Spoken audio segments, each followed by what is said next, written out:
આ પાઠમાં જે અહીંયા તમને ચિત્રો અમુક આપેલા છે, તમે કહી શકશો કે આ ચિત્રો શેના શેના આપેલા છે?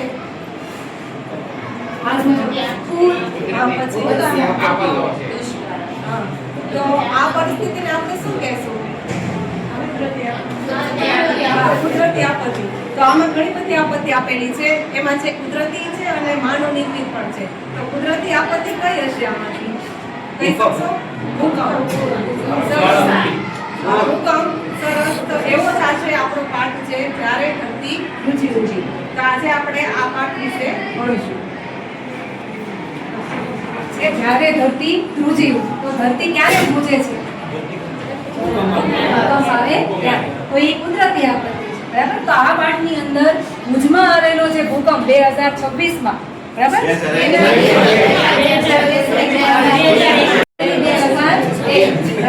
તો હવે આ સમયે જે ધરતીકંપનો ભૂકંપ થયેલો એ કુદરતી આપત્તિ વિશે આખા પાઠમાં ચર્ચા છે.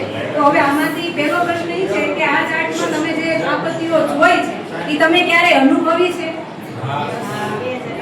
આપણે સૌએ મોટા ભાગે ભૂકંપનો અનુભવ કર્યો હશે. અને સાથે સાથે બીજું છે દુષ્કાળ છે, જ્વાળામુખી, પછી આગ લાગવી, બરાબર. તો આ આપત્તિઓ આપણે ઓછી અનુભવીએ છીએ, પણ ભૂકંપની આપત્તિ છે આપણે સૌએ અનુભવી પણ હશે અને એના વિશે સાંભળ્યું પણ હશે. તો ભૂકંપનો જે આંચકો એ સમયે 2001 ભુજમાં જે લાગેલો હતો એ સૌથી ખતરનાક હતો, એટલે કે વધારે નુકસાન થયું હતું. તો એ સમયે ઘણા બધા મકાનો પડી ગયા હતા, ઘણા લોકોને નુકસાન થયું હતું, ઘણી ઘર વખરીઓ છે હટાઈ ગઈ હતી. અને ત્યારે એ જે આપણે ભૂકંપનો સામાન્ય એકમ શું છે કે ત્યાં જે જબરું કેન્દ્ર હોય છે ત્યાં વધારે એનું નુકસાન થાય છે. એટલે ભૂકંપનું જે મેઇન કેન્દ્ર હોય છે, નજીકનું કેન્દ્ર હોય છે, ત્યાં વધારે નુકસાન થાય છે. એટલે ભુજમાં તે સમયે નજીકનું કેન્દ્ર હતું, એટલે ત્યારે સૌથી વધારે નુકસાન ત્યાં થયું હતું. તો હવે આપણે એ જોવાનું છે કે આપત્તિનો સમય આપણે શું કરવું અને શું ન કરવું. કોણ કહે છે કે શું કરવું જોઈએ જ્યારે આ ભૂકંપ થયો હોય તો એ સમયે શું કરવું જોઈએ? ભૂકંપ આવે ત્યારે શું કરવું? તો કે પહેલા તો કે બાળકો કે કોઈ વ્યક્તિઓ ઘરમાં હોય તો એને ખુલ્લી જગ્યાએ જતું રહેવું. અને માનો કે બાળકો વર્ગખંડની અંદર હોય તો ટેબલ જેવી જગ્યા હોય તો એની નીચે બેસવું, જેથી કરીને કોઈ ઉપરથી વસ્તુ પડે તો એમાં જાનહાનિનું નુકસાન થાય.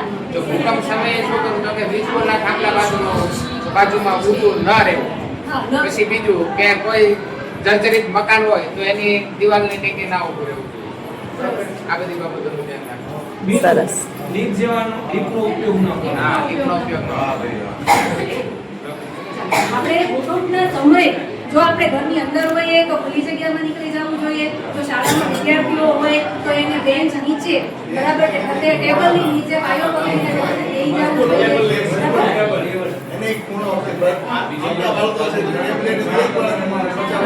એટલે બાળકોને એક જગ્યાએ પહોંચાડવા જોઈએ.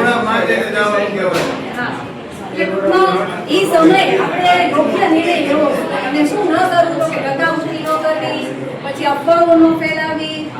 એટલે આ સમયે ખાસ સાવચેતી રાખવી જોઈએ.